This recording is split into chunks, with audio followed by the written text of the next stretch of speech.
Muy buenos días a todos. Este año la Unión Europea, a través de Eurosan Occidente y su Foro de Innovación en Seguridad Alimentaria y Nutricional, el Foro SAN, se ha unido al mayor evento regional de tecnologías del agro, Expo Agrovisión 2021, para promover este año nuestro gran evento en seguridad alimentaria y nutricional a nivel regional. El día de hoy nos acompaña el expositor Ricardo Montero con la charla Los retos de agricultura en la región SICA ante el COVID-19. Le damos la más cordial bienvenida a Ricardo. Hola, muy buenos días a todos y a todas. Me confirman que me escuchan, por favor. Lo escuchamos, todo muy bien. Muy bien, muchísimas gracias. Bueno, entonces voy a compartir pantalla para comenzar mi exposición.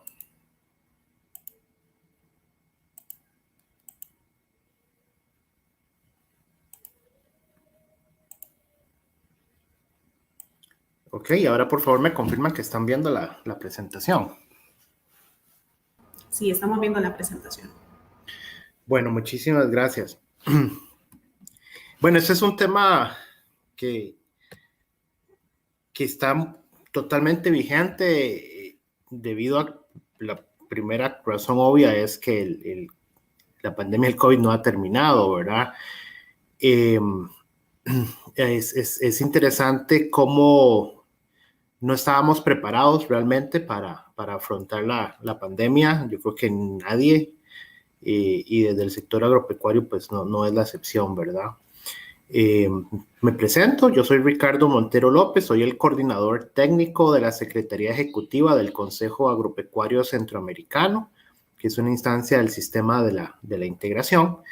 Y bueno, quería empezar por ahí, contándoles un poquito quiénes somos, ¿verdad?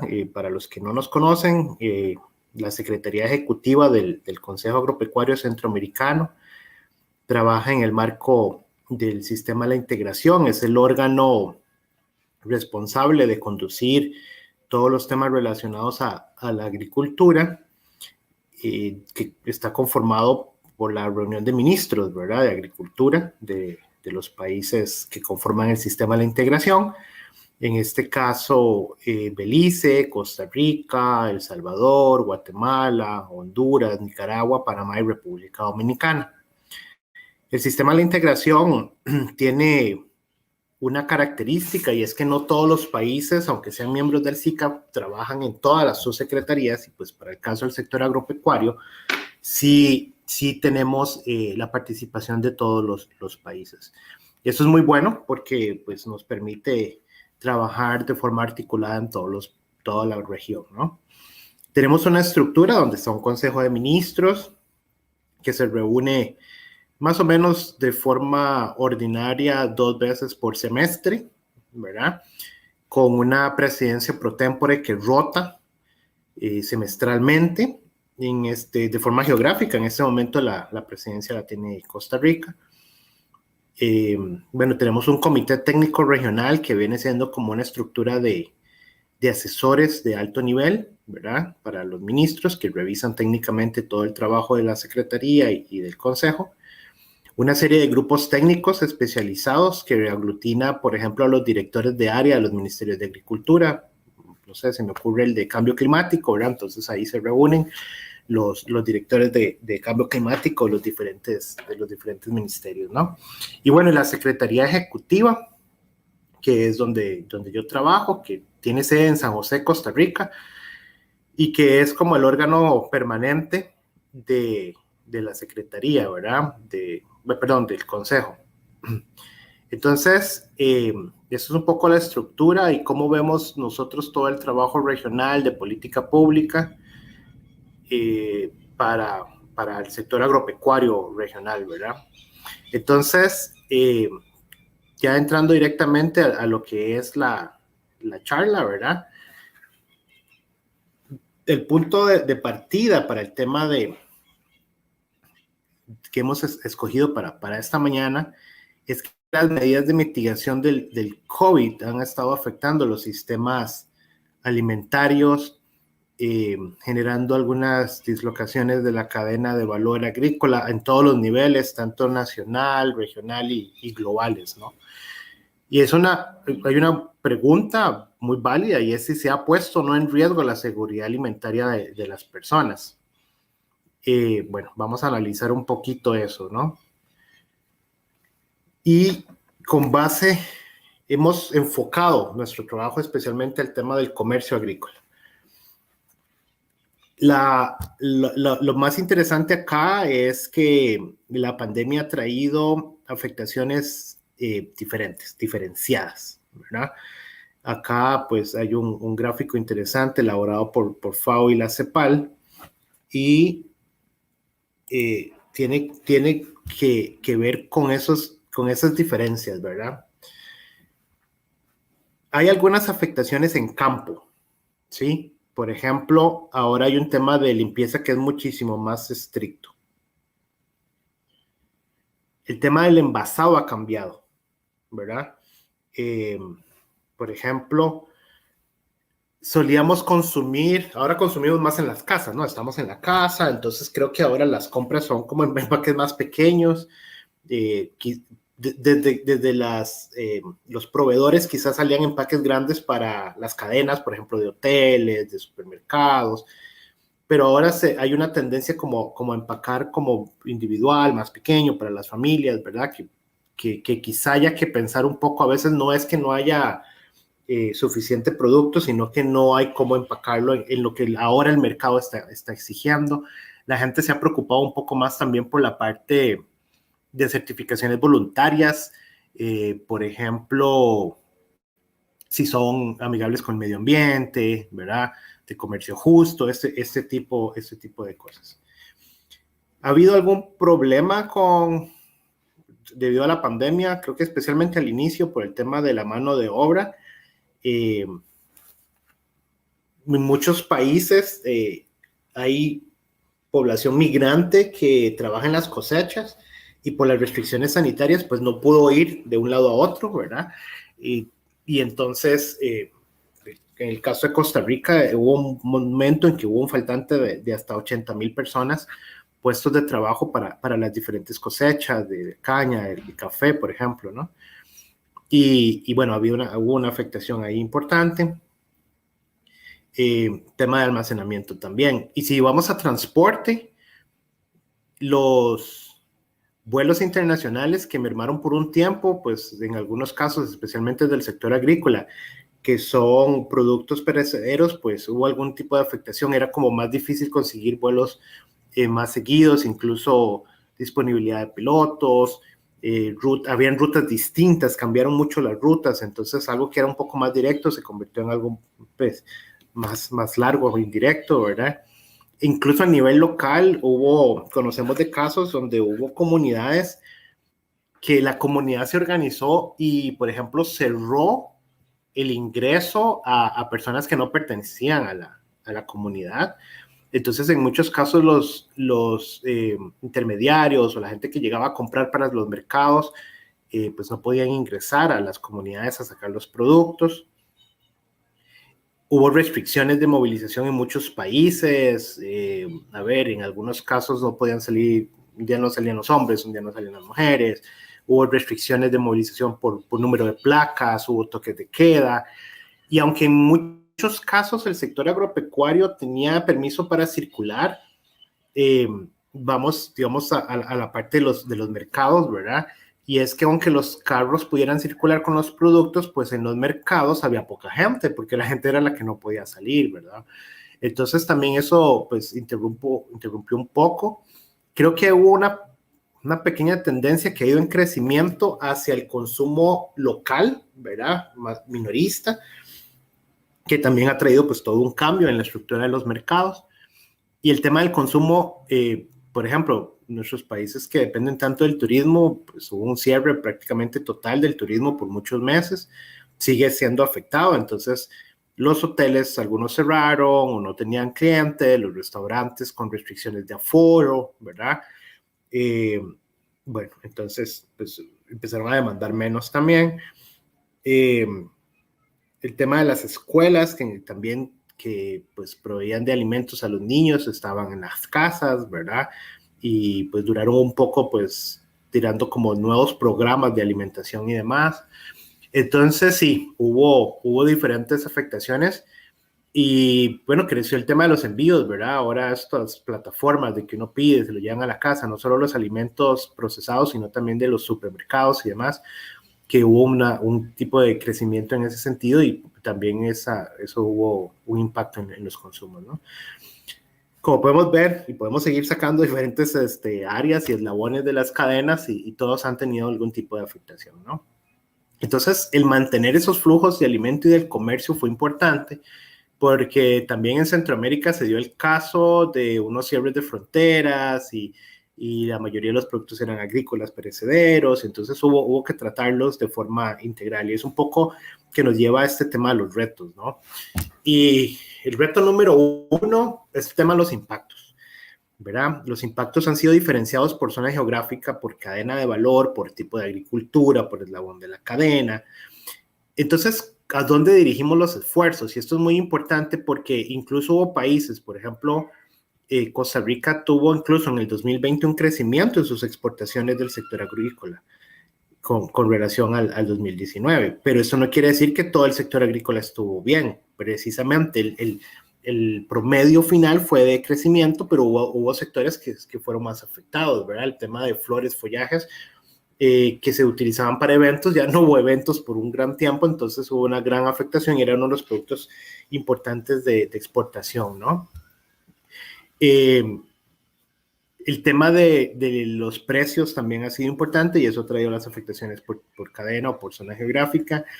Hay zonas donde ha habido mayor casos de COVID, entonces hay más atención, no sé cómo es, dependiendo del país le llaman, ¿verdad? Alerta amarilla, verde, roja, de todos colores.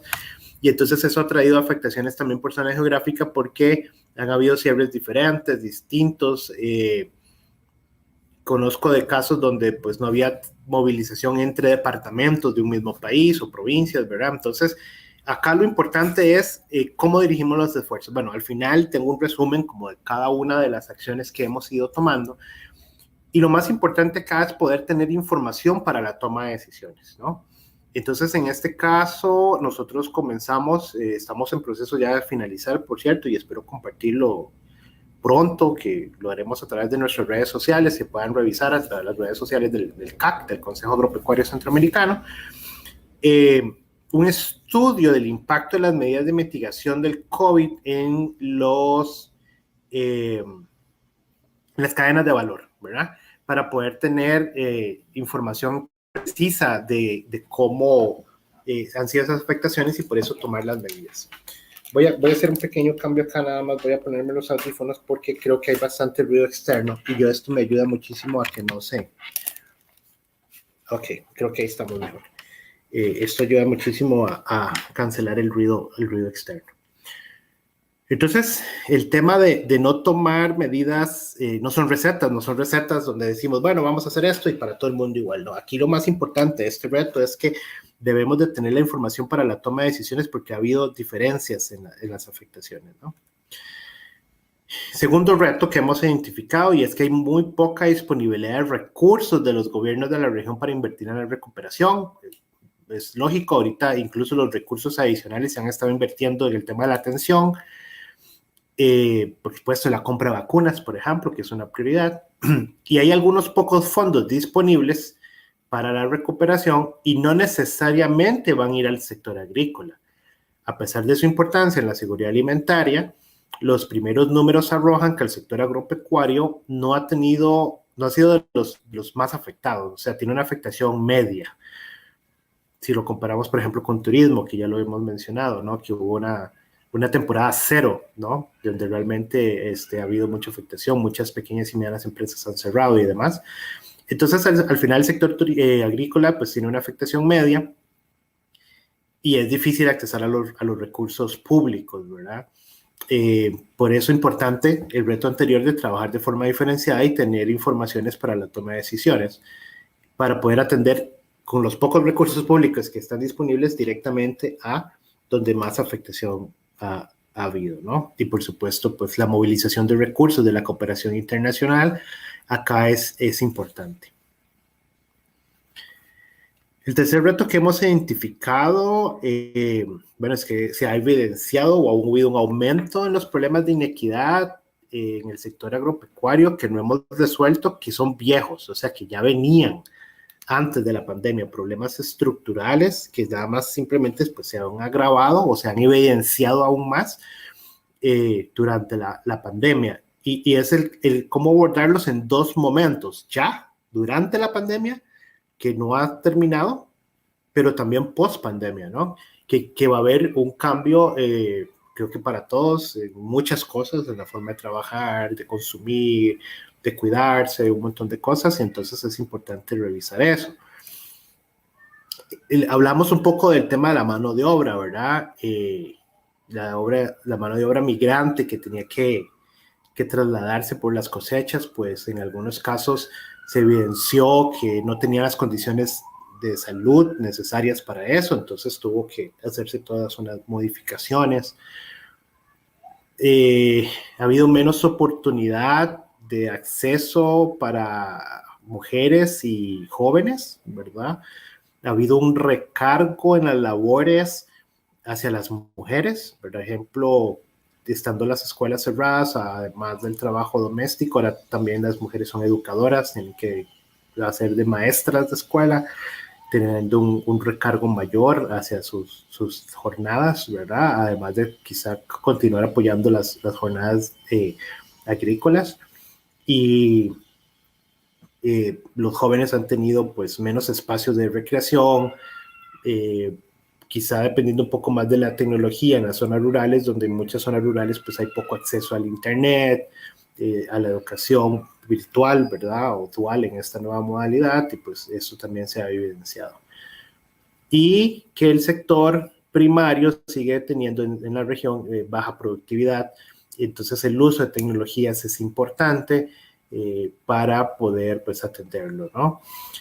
Lo peor que podemos hacer es dejar pasar esta oportunidad de hacer cambios estructurales y seguir con la normalidad prepandemia, ¿no? Yo creo que eso es importante, y es que hay un cambio de paradigma en el sentido de cómo abordar cada uno de estos problemas, ¿no? El otro reto, el reto 4 que hemos identificado, es que los mercados imponen nuevos requerimientos que es una tendencia que venía de años atrás, ¿verdad? Para los productos, la comercialización, y era un poco lo que hablábamos al principio, ¿verdad? Pues han tenido que hacer inversiones en finca, por ejemplo, de lavado de manos, ¿no? Entonces hay que traer las tuberías, hay que poner los lavatorios, hay que estar invirtiendo en jabón, en gel, secado de manos, mascarillas, el tema del distanciamiento, si los lugares, por ejemplo, donde comen los restaurantes o las sodas, ¿verdad? No sé, en diferentes países le llaman distinto a los comedores. Distanciamiento, tiene que haber más espacio, a lo mejor eran muy pequeños, entonces ahora hay que hacer turnos. Entonces ha habido toda una afectación que hemos tenido que irnos adaptando en el camino. Algunos países pidiendo certificaciones, protocolos de bioseguridad, todo es quizá un poco más lento en ese sentido. Eso se transforma al final en costos asociados a la producción, inversiones nuevas que han tenido que hacer los agricultores, los dueños de las fincas, las empresas, ¿verdad?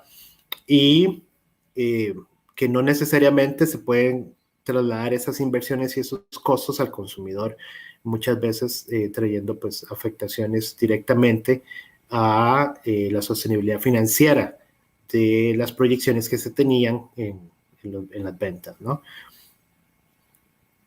Y el último reto que hemos identificado es el tema de la institucionalidad en sí mismo, ¿no?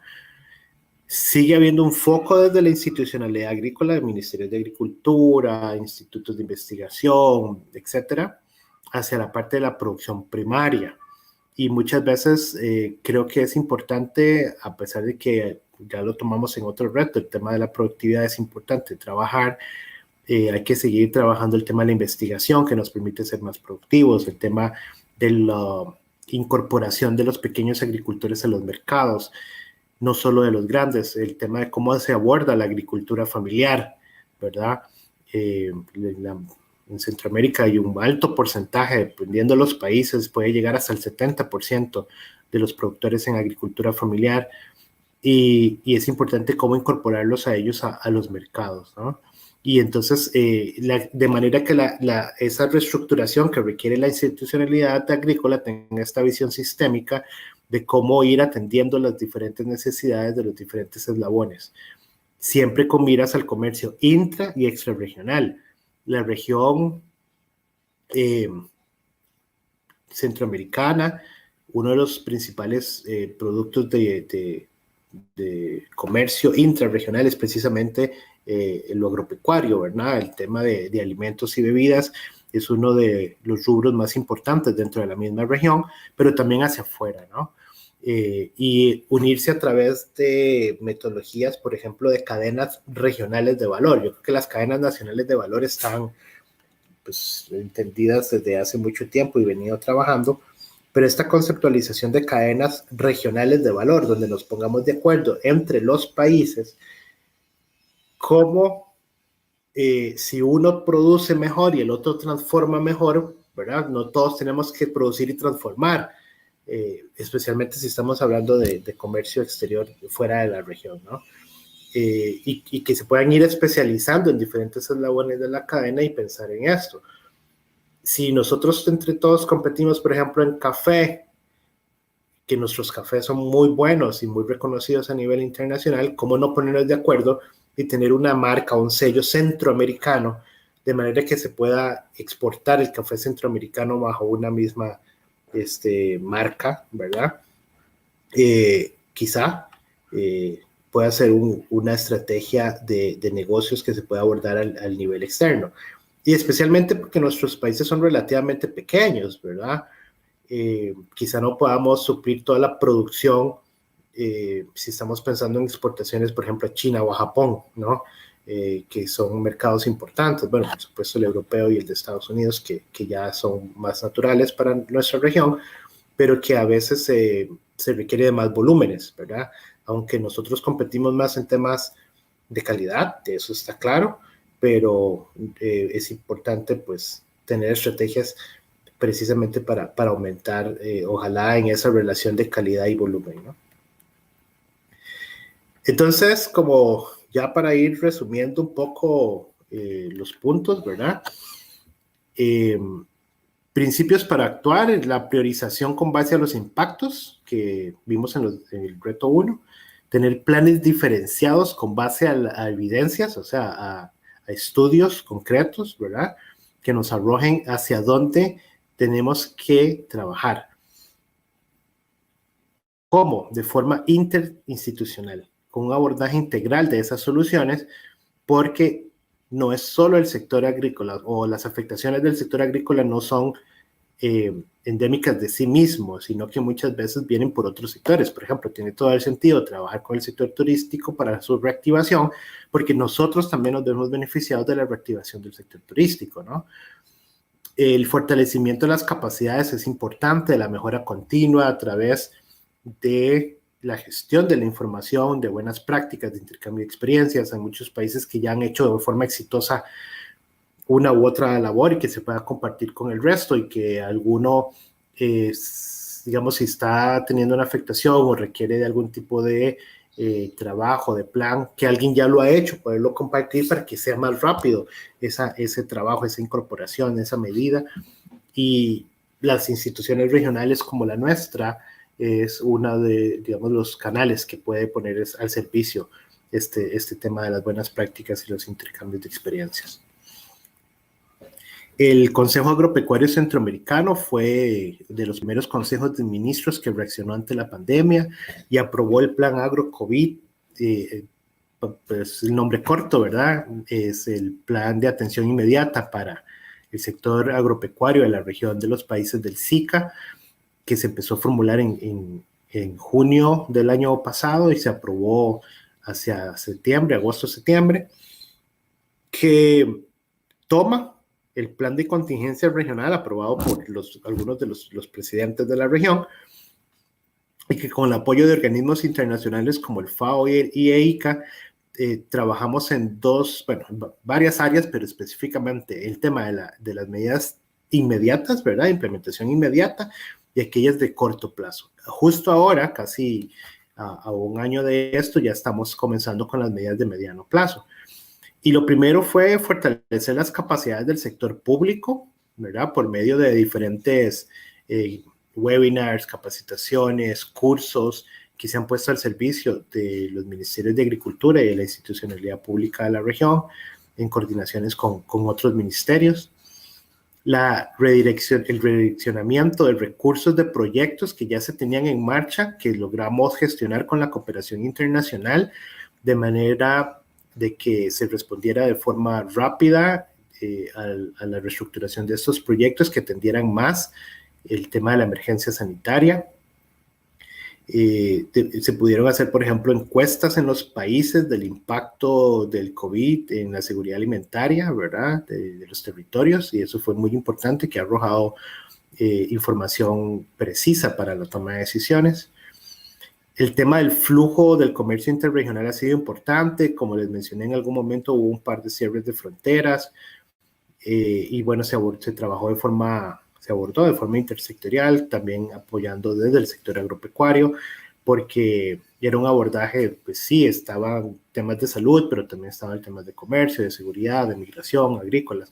Entonces este trabajo se logró relativamente rápido. Quizá todos quisiéramos que estas cosas no sucedan o que se aborden más rápido, pero se logró trabajar y mantener esos flujos de comercio intrarregional. La evaluación de programas de recuperación específico es todo un reto, estamos trabajando en ello y ya hay algunas acciones que ahora en la siguiente filmina les voy a mostrar algunos de esos avances. Y precisamente ya con todo esto en marcha desde el año pasado logramos empezar a hacer la gestión de recursos técnicos y financieros y de la implementación de programas con base a esas evaluaciones que hicimos anteriormente, y es este estudio que les mencioné que está pronto a salir sobre las afectaciones por las medidas de mitigación del COVID en las cadenas agroalimentarias de la región. Acuérdense además de que hubo afectación de los huracanes ETA y IOTA, que también trajeron un impacto fuerte, especialmente en Nicaragua, Honduras, parte de Guatemala, donde incluso esa afectación por los huracanes fue mayor que las mismas medidas de mitigación del COVID. Entonces, cuando tenemos un escenario de multiamenaza, pues también hay que atenderlo de esa forma, ¿no? Y trajo algunas pérdidas importantes en la cuantificación que se hizo inicialmente, pues también por la época. No es lo mismo perder un cultivo recién sembrado que ya listo para cosechar, ¿verdad? Y en este caso, por el momento en que se dieron los huracanes, pues hubo pérdidas cuantiosas, tanto de productos agrícolas como ganaderos o pecuarios, debido a que ya estaban la mayoría de los productos listos para cosecha, ¿no? Entonces, pues también ha tenido que haber un abordaje integral de este tema. Bueno, los avances regionales, con esto casi estoy terminando, y nosotros incluimos una persona dentro de la Secretaría que está atendiendo de forma exclusiva este plan de implementación del COVID, ¿verdad? Teniendo el monitoreo de todas las acciones que hacen todos los socios en la región, además del seguimiento de los planes de recuperación. Toda la readecuación de los proyectos regionales del CAC que se hizo durante el 2020 fue muy importante, ese apoyo de parte de la cooperación internacional para poder atender de forma rápida las primeras acciones en el marco de la pandemia. Todo este levantamiento de información de las acciones que han llevado otros socios, pero también lo que se está haciendo a nivel de los ministerios de Agricultura y de los gobiernos de la región, ha sido importante que esté incluido en este estudio, que ya hemos estado publicando algunas cosas, pero sí vamos a lanzar el estudio para información de todos. Se hizo de forma conjunta con el Consejo de Ministras, con la Secretaría Técnica, el Consejo de las Ministras de la Mujer, el estudio de impacto del COVID en las mujeres rurales. Ha sido muy interesante los hallazgos. que no son solo monetarios, ¿verdad? O cualitativos, sino también cuantitativos, que eso sí también ya está publicado por si lo gustan buscar con el Consejo de Ministros de la Mujer del SICA. Ahí están los estudios. Con base a esos estudios, en este momento estamos elaborando guías de reactivación económica, que la idea es poder apoyar con estas guías a los ministerios de Agricultura, a los ministerios de la Mujer, para que puedan salir a los territorios a hacer estos planes de reactivación. Eso también se va a estar compartiendo pronto. También con el apoyo de Flaxo y de CICAF, CIAT, la Alianza Biodiversity, se está trabajando ya en la etapa final un estudio del impacto del COVID en los jóvenes rurales de la región. Se tomó como piloto para el estudio el Triángulo Norte, y también ha estado arrojando números interesantes por las afectaciones que han tenido los jóvenes, precisamente con la idea de ir haciendo estas acciones diferenciadas que mencioné antes, ¿no? Por cadenas, por sector, para mujeres, para jóvenes, porque ha habido afectaciones distintas, ¿verdad? Que es quizá el énfasis de todo esto. Logramos trabajar protocolos de bioseguridad para la atención en finca ¿verdad? De los trabajadores ante el COVID. Entonces hay de lácteos, hay de café, hay de cacao, que también se han ido publicando y han estado circulando ahí en las redes sociales, por si gustan accesarlos. Digamos, son abiertos, ¿verdad? Para que todos lo puedan revisar y puedan adaptarlo. Tal vez no sé si de alguno de sus sectores específicos, pero realmente creo que les sirve como base por si quieren adaptarlos a su sector, si no fuera el que está ahí, ¿no? Les dejo entonces mi correo electrónico, la información de acceso para nuestra página web, y a partir de ahí pueden ver otras redes sociales del CAC, especialmente por si gustan accesar a las informaciones, solicitar alguno de estos protocolos de bioseguridad o algo más. Estamos a las órdenes para poder acompañar en lo que nos corresponde. Agradezco muchísimo la invitación y quedo a las órdenes para lo que continúa. Muchas gracias. Muchas gracias. Tenemos un par de preguntas en nuestro chat. Les recordamos a todas las personas que nos están viendo desde la plataforma de agrovisión.forinnovacionsan.org que tenemos un chat en la parte derecha de la pantalla. Solo tienen que darle clic en donde dice chat, y también estamos transmitiendo en vivo esta conferencia en nuestro Facebook. Entonces, primero voy a comenzar con las preguntas del chat. Dice la primera por parte de Héctor Ortega. ¿Qué entidades formularán planes en base a estos principios, dado la debilidad institucional del sector agrícola nacional? Gracias.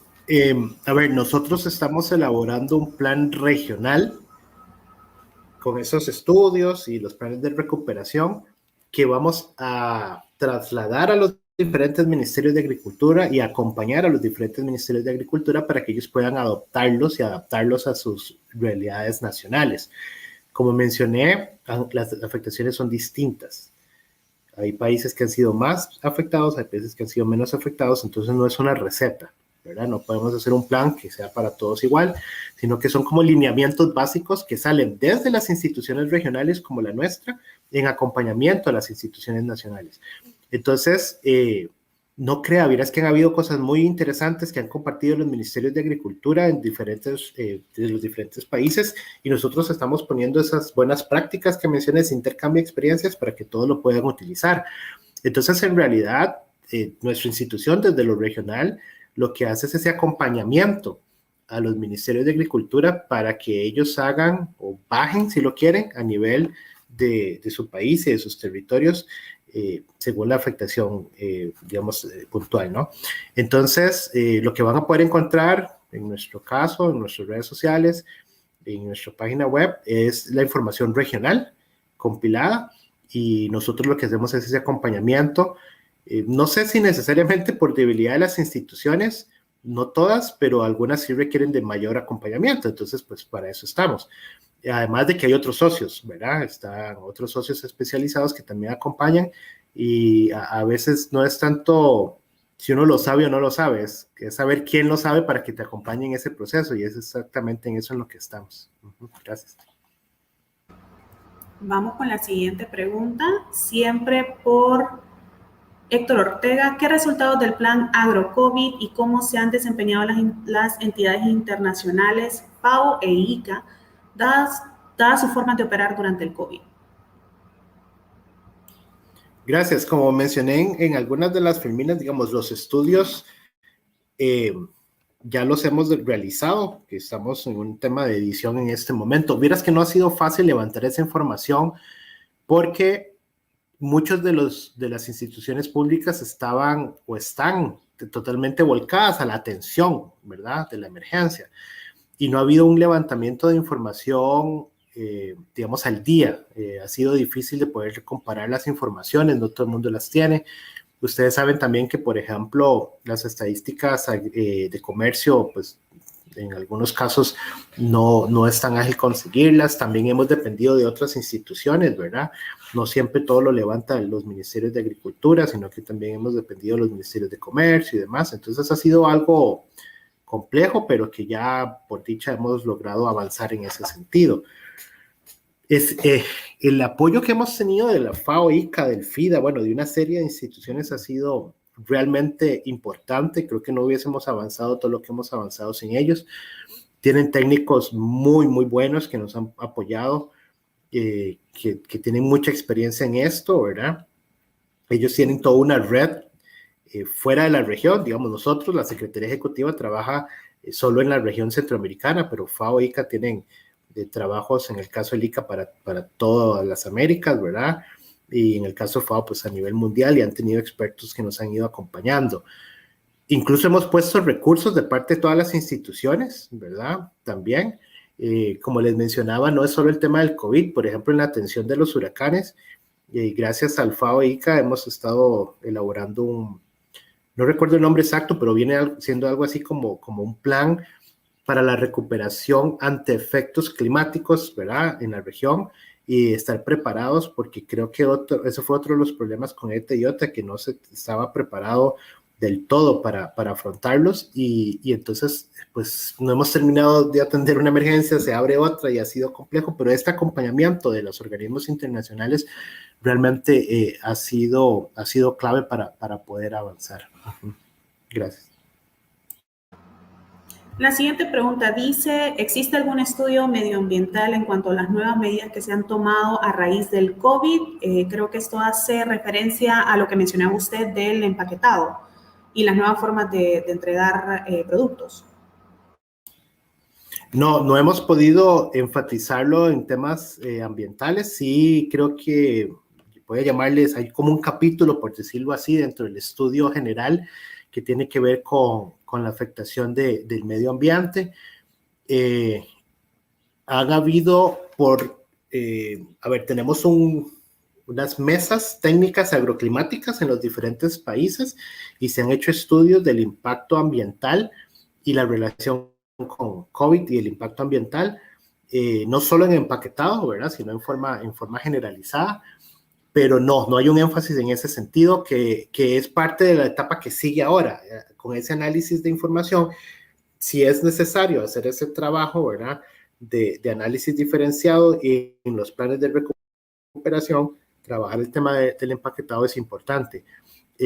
Ha habido un impacto ambiental incluso de la misma pandemia, ¿verdad? Por ejemplo, hemos visto con el tema de las mascarillas, en los desechos, que se han empezado a ver, pues, mascarillas en los suelos, aparecen en los ríos, en los mares y qué sé yo, y por supuesto que el tema del empaquetado tiene que ver mucho por ahí, pero como les decía, somos nosotros como consumidores también, que somos los que tenemos que exigir si hay sellos, digamos, sellos voluntarios, ¿verdad? Si es carbono neutral, si es biodegradable, si es, no sé, comercio justo, este tipo de cosas que me parece importante, que es donde sí podríamos ir trabajando en propiciar esos sellos a nivel regional, ¿verdad?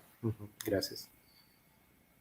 Y tenemos una consulta desde Facebook en donde nos preguntan si ustedes tienen algún programa de apoyo para emprendedores. Sí, no lo mencioné, tiene razón, qué buena pregunta. Tenemos un trabajo que acompañamos de forma conjunta con Sempromipe. Sempromipe es el Centro de Atención de la MIPYME, que es parte del sistema de la integración del SICA. Nosotros no somos especialistas en MIPYMES, ¿verdad? Aunque sí apoyamos el tema de asociatividad agrícola. Y entonces estamos haciendo un estudio de las como 10 cadenas o productos principales donde ha habido afectación a las MIPYMES agrícolas. Y con eso iríamos a hacer pues los planes de atención, ¿verdad? Especialmente con la relación y su incorporación a los mercados.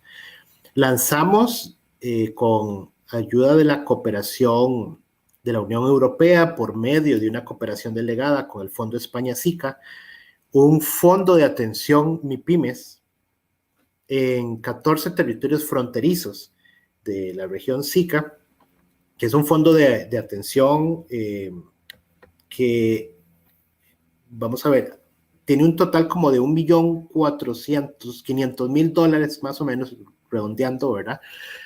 Que son proyectos que se entregan directamente, dineros que se entregan de donación directamente a las MIPYMES que han sido afectadas por el COVID para su recuperación, ¿verdad?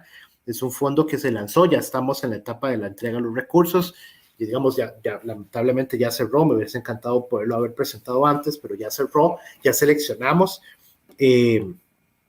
alrededor de unas 70 MIPYMES se van a ver beneficiadas por estos fondos de todos los sectores, no solo del agrícola, ¿verdad? Hay incluso hay hoteles, hay imprentas, hay salones de belleza, también por supuesto hay temas de, digamos, de transformación de productos agrícolas, y se dan recursos directamente para que ellos puedan invertir o reinvertir y poder atender la emergencia, tanto ya sea que se tengan que reinventar, que tengan que hacer mejoras por atención de los protocolos, y realmente ha sido muy, muy interesante cómo la gente ha reaccionado a este fondo, porque lo que más hemos identificado es la gran lucha que hay desde las MIPYMES por mantenerse, y estos fondos pues lo que hacen es complementar ese trabajo, ¿no? Entonces sí, por dicha logramos también canalizar estos recursos y hemos ido atendiendo poco a poco. Nos quedamos cortos, ¿verdad? Al final $1.500.000 repartido termina siendo poco, pero bueno, son temas de recursos que no estaban disponibles en ese momento, que logramos canalizar y que ahora pues estamos poniendo al servicio de las MIPYMES. Muchas gracias, y con eso concluimos nuestra sección de preguntas y respuestas y ya llegamos al final de esta charla. Le dejo nuevamente el micrófono, Ricardo, por si quiere dar algunas palabras de despedida. Muchísimas gracias por la invitación. Estos espacios son importantes. Yo soy fiel creyente del tema de la gestión del conocimiento, el intercambio de las experiencias. Está demostrado que esto colabora muchísimo y espero que les haya servido de algo. Les dejé mis correos. Yo no sé si ustedes lo van a compartir luego en las plataformas, por si alguien quiere escribirme, pedirme algún documento específicamente o algún protocolo de bioseguridad, estamos a las órdenes, y si no, de nuevo, pongo al servicio los canales de redes sociales de nosotros para que por ahí también lo puedan accesar. Éxitos en el resto del programa, y muchísimas gracias por la invitación nuevamente.